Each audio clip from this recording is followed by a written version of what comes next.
درود پاک ذرا چیک کے پڑھو.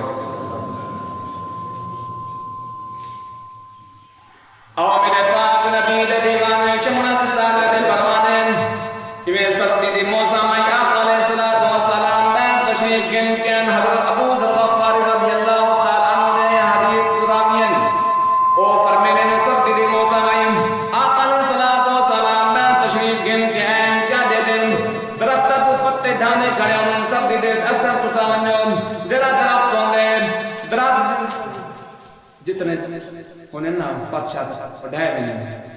آقا علیہ السلام ایک درخت کے قریب گئے کیا دیتے ہیں درخت تو پتے ڈھانے پہ آپ صلی اللہ علیہ وآلہ وسلم درخت کی ایک لڑی پکڑنے میں شاخ پکڑنے میں جتنے پتے کھڑے ہیں سارے دے سارے ڈھائے گئے.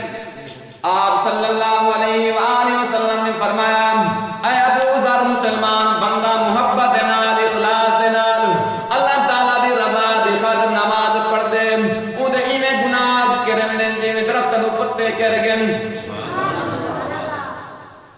نماز پڑھے تے والی صرف اللہ تعالیٰ دی رضا دی خاطر لوگوں کو دکھاوے گی تے نماز پڑھو لیکن اللہ تعالیٰ دی بارگاہ نہیں پہنچدی. انسان دے منہ دے ماری میں دی نماز. درود پاک. آقا علیہ الصلوۃ والسلام نے فرمایا اے میرے صحابہ کیا تیرے گھر دے نال نہر ہوے تساں 5 دفعہ نہر دے اندر غسل کرو کیا باقی میل رہ ویسی. صحابہ کرام نے فرمایا رسول اللہ صلی اللہ علیہ وآلہ وسلم جب بلا 5 دفعہ دین دے وچ 5 دفعہ دھاسوں غسل کرے سوں سارے جسم دے کوئی میل کہنا راسی.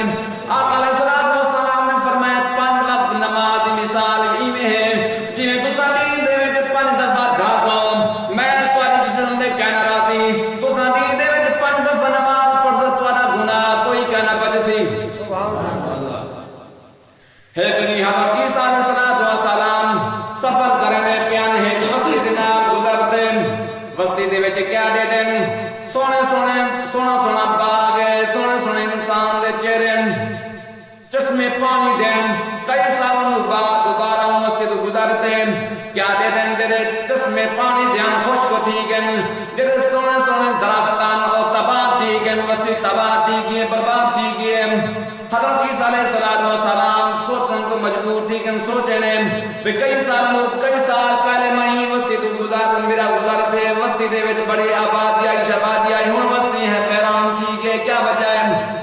اللہ تعالیٰ رائی نازل کی تھی اللہ تعالیٰ فرمائے عیسیٰ پریشان نبی ای وسطی دے وچ پہلے دے تو گزرانے ای وسطی وچ سارے نماز پڑھنا لے ہوں والے وسطی آباد آئی ہن ای وسطی دے سارے بے نماز میں وسطی تباہ برباد کر چھوڑیے.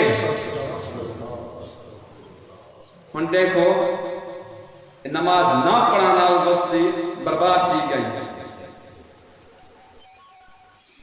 آقا علیہ السلام فرمائے خود فرمائے